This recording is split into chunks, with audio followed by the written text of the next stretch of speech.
Business Matters, presented by the Guamanian Magazine.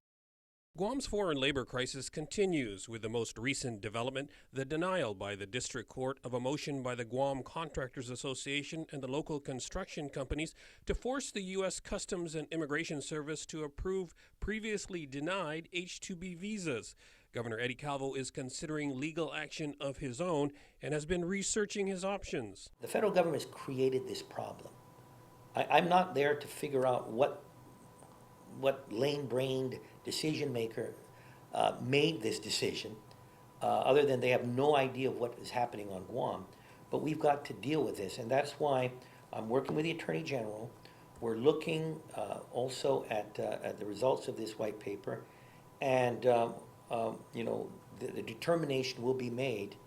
And I believe now, if things are not changed and we continue in this course, then we may have to, we look pretty certain that we may initiate legal action. Calvo was angered by the USCIS decision-making, which has seen more than 1,000 foreign laborers dwindle down to less than 100, and he has publicly withdrawn support for the Marine relocation. He says unless the worker situation is resolved, it will have a profound negative effect on the local economy. A lot of it has to do with the importance that construction companies, the big ones, lay on the military buildup.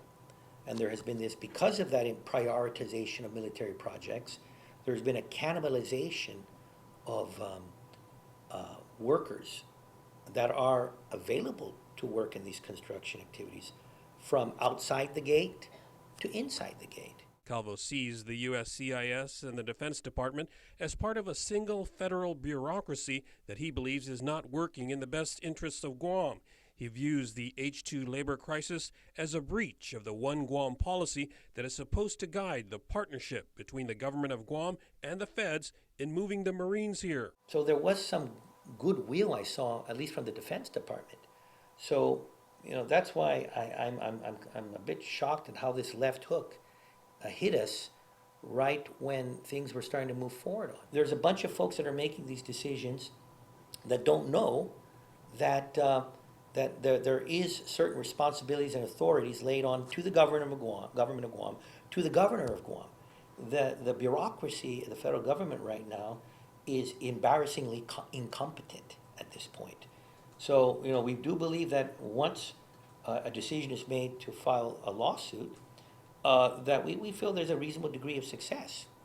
Why wouldn't the Department of Defense bring, whatever pressure they can bring to bear on their colleagues at Homeland Security to help out? Well, there's a part of me that says, well, if they haven't felt it here in Guam, maybe there's not enough skin in the game. But that could change, says the governor. In the past week, DOD has awarded contracts for 2 key projects: the infrastructure construction at the planned new Marine base at Nictams and the live fire training range at Anderson's Northwest Field. Calvo predicts there won't be nearly enough workers to handle the projects, especially since the current numbers have been allowed to erode well below what was anticipated. Unless we have some miraculous increase in our local U.S. workforce, or are able to bring in 1,500 workers from stateside, then what we're looking then is that rather than 2,000 H-2 workers, we're going to need about 3,500 H-2 workers at the peak of this activity. So those are for my reasons for why I cannot see that supporting this buildup will do any good for the people of Guam. For KUAM's Business Matters, I'm Nestor Lecanto.